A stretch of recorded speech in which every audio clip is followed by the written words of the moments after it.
In this lecture, we're going to be looking at how we can render our objects in Blender. I'm going to teach you how to perform a quick render. I'm going to introduce you to sampling and how we change between our CPU and GPU for rendering.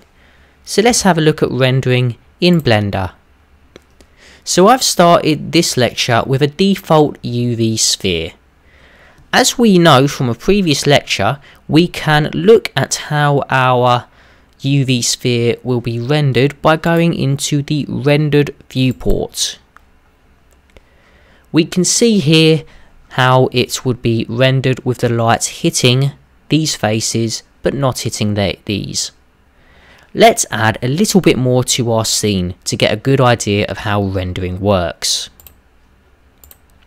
So the first thing I'm going to do is I'm going to add a plane and I'm going to scale this plane. So I'm going to press S and I'm going to scale it by 8 times its original size. So I'm going to press 8 and enter. I'm going to make sure my plane is not selected and I'm going to create 2 more objects. I'm going to create an icosphere and I'm just going to move this one around here, and finally we'll have a, what can we have? I think we'll have a cube.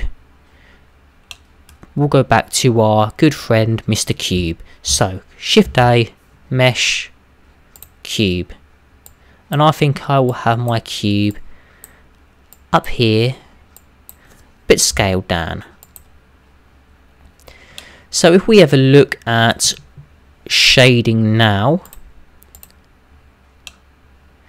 we can see for the first time that because we have a plane, because we have a surface, we now have shadows.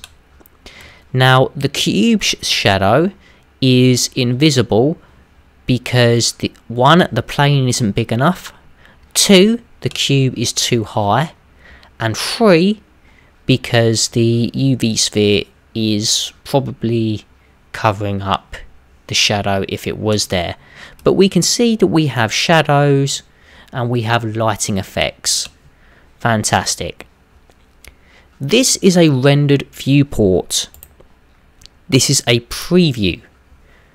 So let's do a proper render. To do a proper render, we have to come to the properties panel for the first time, and I'm going to just make the properties panel bigger so you can see it better. And the first thing we see is the render subsection. We have 3 options. We have render, animation, and audio. Let's render. So let's press render to render our active scene. This creates a picture of our scene. However, it seems to have cut a lot of it out. To go back to our 3D view, we simply come to the icon and click on 3D view.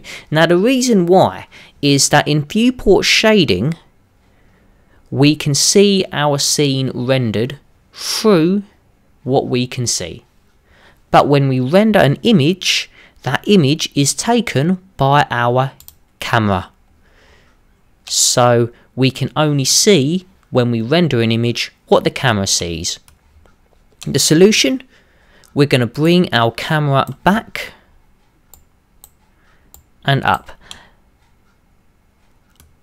If we have a look from behind, we can see that it now needs to be rotated. So I'm going to press R, Z, and rotate. Let's have a look now. Render, that's a little better. Let's try and bring it backwards a little bit more. So we're going to bring this back a little more, bring it up a little more, render, and I think that will do. So there we go. So we've now got a rendered image. Depending on how many vertices we have in our image, This render can take anywhere from 1 second to an unlimited amount of time. And when I say unlimited, I mean unlimited. If you have a lot of pixels and a lot of quality in your image and a lot of vertices, then it would take your computer a very long time to render the image, and a much longer time if you were doing animations. So this is the one thing that you're going to need more than anything else when in the aspects of 3D modeling. You're going to need a bit of patience, because rendering can sometimes take even longer than the actual modeling process. In this case, because I created primitive meshes and my total number of vertices for my scene is 536, which is not a lot at all, then the rendering was very quick. However, there are ways in which we can reduce the amount of time it takes to render and increase the amount of time it takes to render. This is found under sampling. However, to do this, we have to change our render engine. What's a render engine, you ask? Well, in Blender, we have several different types of render engines, good for different things. Blender Render, which is what we're currently in now, is the default. Now, most of the time when you want to render really high detailed images and animations, you don't want to use Blender Render. You want to use Cycles Render. So we're going to go into Cycles Render. We will be going more in detail about these render engines in future lectures, but for now let's just focus on rendering. In Cycles Render, we have the option to change the device that we render with. So we can choose between the CPU and the GPU. The CPU is the processor that your computer uses. So for example, mine uses an Intel i7 processor. So by default, the processor is used to render the image. You can change that, however, to your GPU, which is your graphics card. So for me, I have an NVIDIA GTX 960M graphics card on my laptop. Depending on the type of image that you create and the type of graphics card and processors that you have, these times may vary. One may be more effective than the other. But we're going to cover that as well in a future lecture. But that's how you can change between the two. What I wanted to show you was this section. This is the sampling section. And here we can increase or decrease the number of samples that we render with. Now note that we can change this anywhere from 1 to anything. So if I put in, for example, 1 million, I think that's 1 million, we can render 1 million samples. But remember, the more times you sample your image, the longer it's going to take to render. The same for animations. So why would you put in more samples? Well, the reason why is very simple. The more quality and the more vertices that are in your image, the more samples that you will need to create a quality looking image. So for me, because I have very little quality in my image, I don't need that many samples. But just as an idea, 10 samples, let's see how long this takes. So I'm going to go render.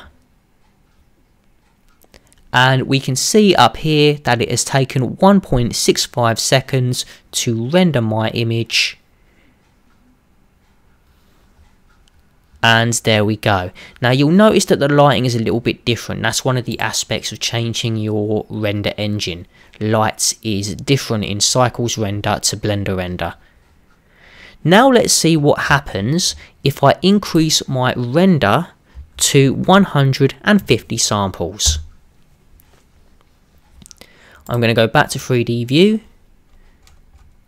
because I think it's a good habit, and press render. We're just going to let that render up. Now don't worry about the quality, because actually in this case the quality won't be that different, since the vertices involved are very small in number. However, the computer is trying to create a higher quality image with the samples, and as a result it has taken 21 seconds to render this. Now if you've got a really high detailed image, 21 seconds will be very fast. We are talking 10, 15, 20 minutes on a higher detailed image. So just bear that in mind. But there we have it, guys. That is how we can render objects and scenes in Blender.